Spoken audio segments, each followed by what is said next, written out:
বৃদ্ধাশ্রমের আমল নেওয়া সত্যি কি গরিব অসহায় নিরীহ মানুষ থাকে বৃদ্ধাশ্রমে, নাকি ধনী পয়সাওয়ালা যারা আছে তাদের মা বাবার সেবা করার জন্য ওই বৃদ্ধাশ্রমে দিয়ে রাখে টাকার বিনিময়?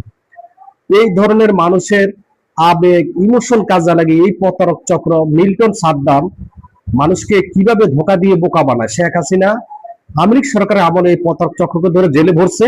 ইউনূস সরকার তাকে আবার একই প্রতারণা মানুষের সাথে, মানুষ কিডনি লিভার নাকি সব বিক্রি করে দিতেছে, এই লোকটাকে আবার ওই সুযোগ করে দিয়েছে। অথচ প্রবাসীরা বিভিন্ন জায়গার মানুষদের তাদেরকে অর্থ সম্পদ দিতেছে, তার ভিডিওর মাধ্যমে দেখে আমরা ইমোশন হয়ে যায়, তাকে লাইক করে সহযোগিতা করে। বাস্তবে তার অন্ধকার জীবনটা যে কতটা ভয়ানক তার পাল্লা যে পড়েছে তারাই বুঝে। যেমন একজন কন্টেন্ট ক্রিয়েটর নাহিদ সাথে যে ব্যবহার করছে, তাকে মারধর করছে, সাংবাদিকদের মারধর করছে, তারা যে বেঁচে এসেছে আইতে আলহামদুলিল্লাহ।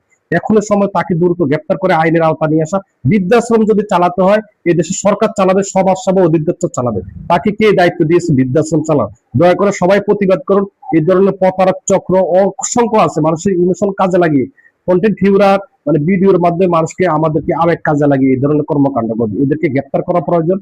এদের না হলে সামনে আরো মহাবিপদ আছে। এরা যে এতটা ভয়ঙ্কর, এদের বিরুদ্ধে কোনো সাংবাদিক এলাকার মানুষ কেউ কথা বলতে পারে না, সরাসরি দেখলো।